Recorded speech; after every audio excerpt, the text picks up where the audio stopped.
Assalamualaikum warahmatullahi wabarakatuh. Alhamdulillahirrahmanirrahim. Assalatu wassalamu ala asyrafil anbiya wal mursalin. Sayyidina wa maulana Muhammadin wa ala alihi washabihi ajmain amma ba'd. Ya Alhamdulillah mahasiswa Bimbingan dan Penyuluhan Islam angkatan 2021, 21A dan 21A1 kita hari ini bisa bertemu dalam perkuliahan praktek penyuluhan.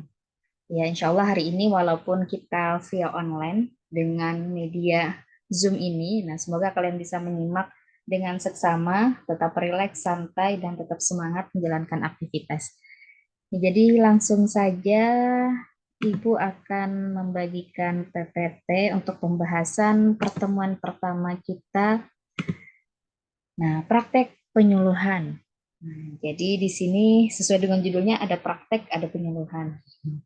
Namun sebelum kita bahas, nah Ibu untuk angkatan mahasiswa semester akhir yang mau lulus 3 tahun setengah, nah Ibu kembali mengingatkan ya di sini terkait dengan kalender akademik semester genap. Nah, jadi hari ini tanggal 12 Februari 2024, pembukaan kuliah semester genap.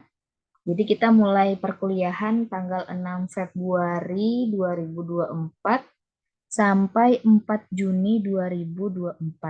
Nah, jadi bisa dilihatlah rentang waktunya Februari, Maret, April, Mei, Juni.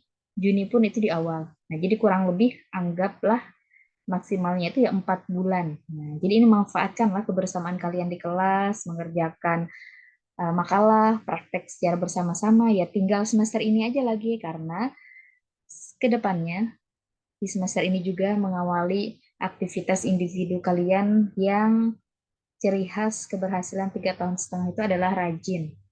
Jadi bukan dari sisi kecerdasan ya, tapi rajin. Rajin, rajin apa? Nah ini perlu disamakan persepsi ya, mahasiswa 21A, 21A1.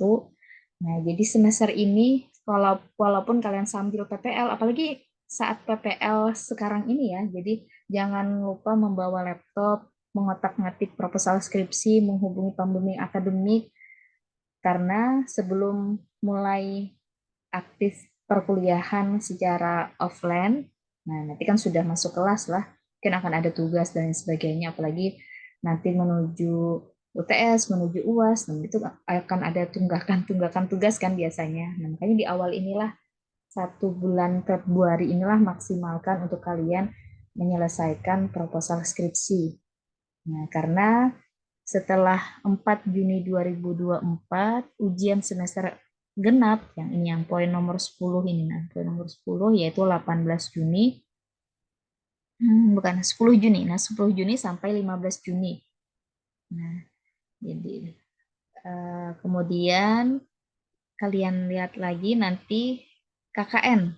Nah, KKN biasanya di setelah berakhir semester genap. Nah, walaupun di semester genap ini juga akan ada KKN. Nah, nanti akan ada KKN berikutnya waktunya yang jarak bulannya itu masuk semester ganjil memang, nah, tetapi waktunya itu berdekatan dengan semester genap. Sedangkan syarat KKN adalah kalian sudah seminar proposal skripsi. Jadi bukan memasukkan proposal ke link salam ya, bukan ACC pembimbing akademik, tapi sudah seminar. Nah, sudah seminar itu kan tidak lain berarti sudah di ACC pembimbing akademik, sudah masuk ke biro skripsi melalui link salam jurusan BPI. Nah, itu harus dipahami lah bagaimana syarat-syarat untuk memasukkan proposal skripsi ke salam, berarti kan ACC proposal skripsi. Nah, itu ada persetujuan pembimbing akademik, ada Word-nya, ada filenya, kemudian ada bisa diunduh di link salamnya ya. Kemudian berikutnya nanti ke link salam lagi. Nah, itu untuk mendaftar seminar proposal skripsi dan itu ada proses, ada prosedurnya. Setelah dikeluar SK diterima proposal skripsi, siapa pembimbing satu, siapa pembimbing dua, kita tidak langsung seminar proposal skripsi. Kita menyampaikan, kita menghubungi pembimbing satu dan dua, mengirim SK, menyampaikan kalau beliau itu adalah pembimbing satu kita, atau beliau itu adalah pembimbing dua kita.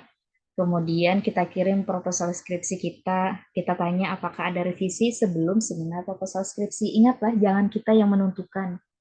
Jadi kepada pembimbing akademik maupun nanti pembimbing skripsi, posisikan kita bertanya kapan kira-kira bisa dan seterusnya, jangan kita menentukan. Ini kan terkait dengan etika.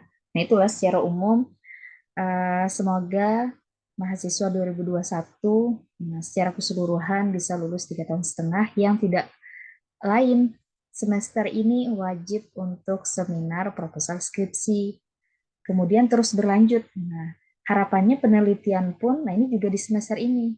Karena nanti di semester ganjil atau semester 7 kalian itu fokusnya itu adalah KKN. Nah, KKN nanti kan ada laporan juga. Nah, sehingga kalau awal di bulan Februari dan Maret ini kalian sudah seminar proposal skripsi, kalian revisi, kalian konsultasi, revisi, konsultasi, kemudian kalian penelitian sembari jalan perkuliahan, nah ini. Kemudian revisi dan seterusnya, belum lagi membahas terkait dengan pembahasan dan seterusnya, sehingga nanti ketika semester 7 itu tinggal perbaikan-perbaikan aja lagi. Kemudian juga cek plagiasi apakah tinggi atau rendah, sehingga kan lumayan perbaikannya. Kita lumayan banyak membahas terkait dengan tugas akhir ya. Nah, mungkin inilah pengantar dari Ibu di awal perkuliahan. Semoga tersemangatkan dengan tugas akhir. Kita lanjut ke perkuliahan kita. Nah, ini ilmu penyuluhan sudah didapatkan di semester, masih ingat semester 4. Nah, ini mungkin paling familiar lah ya. Eh, Dosen kita yang luar biasa Pak Ilham. Nah, ini beliau sangat ahli, mumpuni terkait dengan ilmu penyuluhan ini. Materi mendasar ya terkait dengan penyuluhan sudah didapatkan di semester 4, maka di semester 6 ini sesuai dengan judulnya ilmu penyuluhan sudah didapatkan. Nah, kemudian praktek. Nah, praktek penyuluhan ini tentu tidak lain adalah aktivitas implementasi dari apa yang sudah didapatkan. Nah, kita menyamakan persepsi di sinilah sehingga kita tidak akan banyak membahas teori.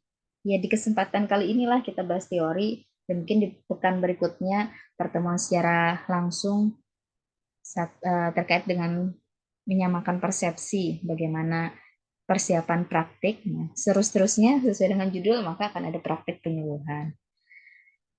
Nah, berikutnya, nah ini ilmu penyuluhan. Nah, karena ini cuma mengulangi ya, apalagi ada beberapa mata kuliah di semester sebelumnya juga yang mendukung terkait dengan penyuluhan juga. Nah, jadi inti dari kegiatan penyuluhan adalah untuk memberdayakan masyarakat. Atau penyuluhan dalam arti umum, yaitu ilmu sosial yang mempelajari sistem dan proses perubahan pada individu. Jadi, akhirnya individu itu berubah. Kemudian juga masyarakat, agar dapat terwujud perubahan yang lebih baik sesuai dengan apa yang diharapkan. Ini ilmu penyuluhan secara umum. Atau bahasa kita, intinya ada edukasi baik itu kepada individu maupun masyarakat agar terjadi perubahan. Nah, itu yang todo poinnya terkait dengan aktivitas penyuluhan. Nah, mungkin masih ingat lah ya semester sebelumnya, selain mata kuliah Ibu yakin juga mata kuliah lain ada beberapa tugas untuk melakukan praktek penyuluhan kan ya. Ini kebetulan semester sebelumnya Ibu ada ngajar sosiologi pedesaan dan perkotaan. Nah, mereka melakukan penyuluhan door to door. Nah, ini ketuk pintu ya, SKSD ya. Kemudian juga ada on the spot. Nah, ini ke Siring Menara Pandang, dan itu juga SKSD. Namun di sini sudah ada materi yang disiapkan, nah, sehingga meminimalisir rasa gugup, rasa takut. Nah, karena sudah ada langkah-langkah di dalam praktik penyuluhan. Nah, ini gambaran ya. Walaupun mata kuliah lain juga banyak kayak bikin video, setahu Ibu, kemudian praktik di kelas dan seterusnya.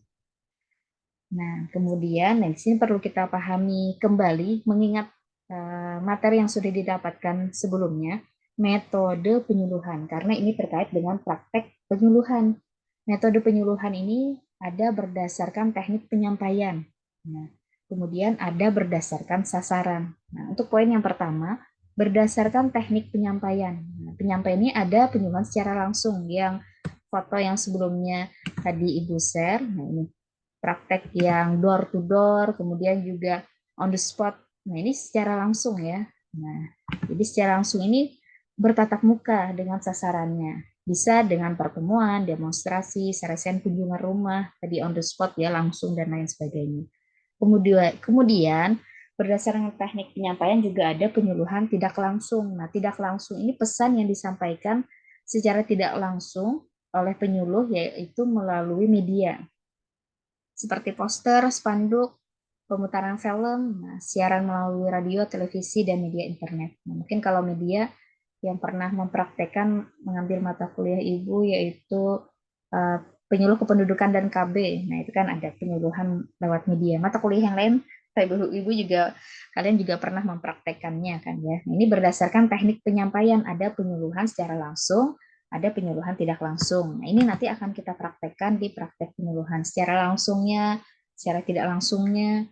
Secara langsung aja kan ada berbagai macam tuh, secara individu, secara kelompok. Nah, kemudian juga terkait dengan kunjungan, demonstrasi, dan lain sebagainya.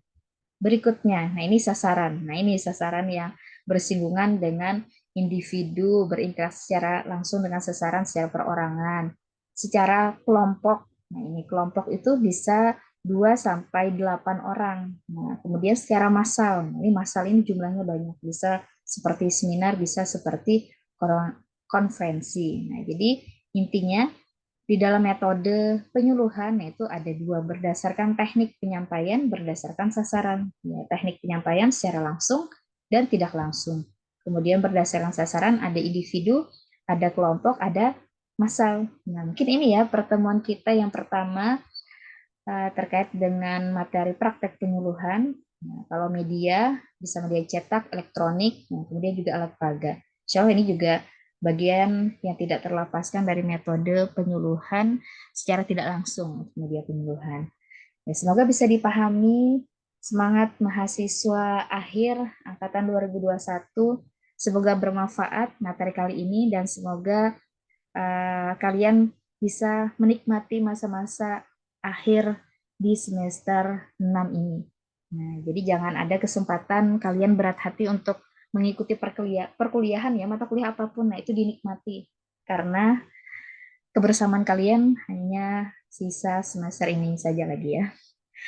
Jadi demikian untuk penyampaian perkuliahan kali ini, semoga bermanfaat. Ibu akhiri. Wassalamualaikum warahmatullahi wabarakatuh.